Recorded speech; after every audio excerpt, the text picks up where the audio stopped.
Indonesia adalah negara yang kaya akan budaya dan penduduk. Negeri yang tak hanya bisa diidentifikasi dengan satu saja budaya, namun beribu darinya untuk menggambarkan Indonesia yang sebenarnya dengan segala latar kehidupan dan perpaduan adatnya. Negara ini menampung hingga mencapai lebih dari 1.000 kelompok etnis dan suku. Bhinneka Tunggal Ika merupakan semboyan yang dibanggakan oleh rakyat yang berlandasan mengenai kebersamaan dan perbedaan. Dari manapun latar belakang, baik agama maupun suku bangsa, tetap menjadikan seorang sebagai rakyat Indonesia. Prinsip itu akan terus bertahan selama Pancasila menyatukan kemajemukan bangsa. Lalu, mengapa dengan adanya prinsip kebersamaan itu, masih terdapat saja sentimen negatif terhadap berbagai kelompok etnis dan suku bangsa dari negara yang membanggakan kebersamaannya?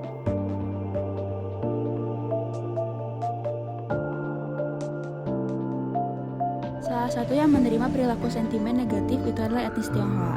Etnis Tionghoa telah diakui keberadaannya secara formal di Indonesia. Namun pengakuan tersebut merupakan hasil jerih payah yang telah dilakukan selama berpuluh-puluh tahun. Dan bahkan sekarang pun perjuangan tersebut masih belum kelar sepenuhnya.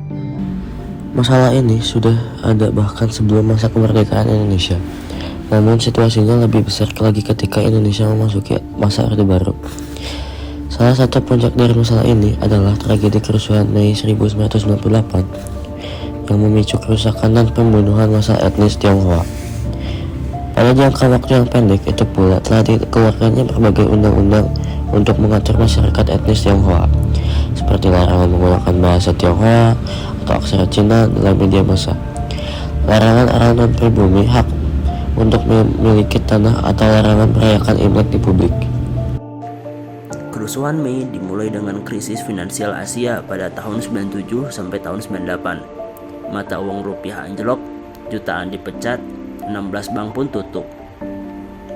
Lalu, kerusuhan ini dipicu oleh tragedi Trisakti di mana 4 mahasiswa dari Universitas Trisakti ditembak mati saat ada protes penurunan Soeharto di universitas tersebut.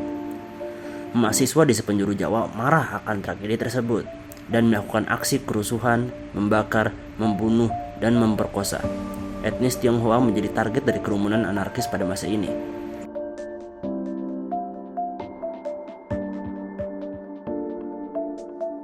Dari kejadian kerusuhan Mei 1998, pada akhirnya etnis Tionghoa lebih bisa ditoleransi oleh Indonesia akibat kerusuhan, di mana etnis Tionghoa lah yang menjadi korban.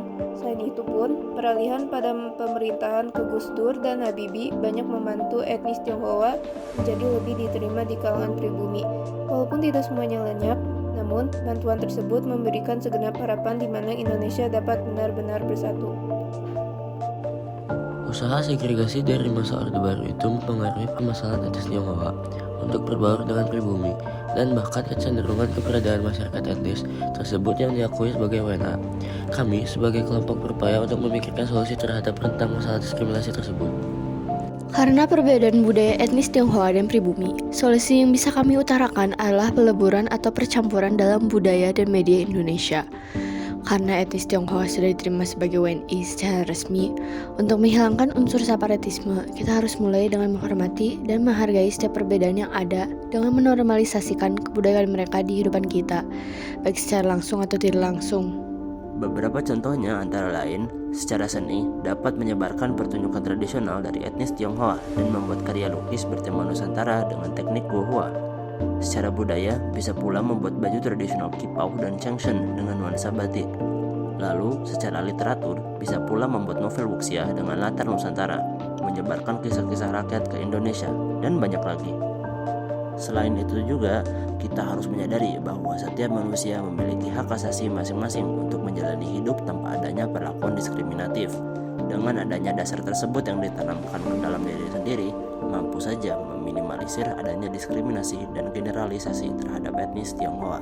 Usaha segregasi dari masa Orde Baru itu mempengaruhi permasalahan etnis Tionghoa untuk berbaur dengan pribumi dan bahkan kecenderungan keberadaan masyarakat etnis tersebut yang diakui sebagai WNA. Kami sebagai kelompok berupaya untuk memikirkan solusi terhadap tentang masalah diskriminasi tersebut.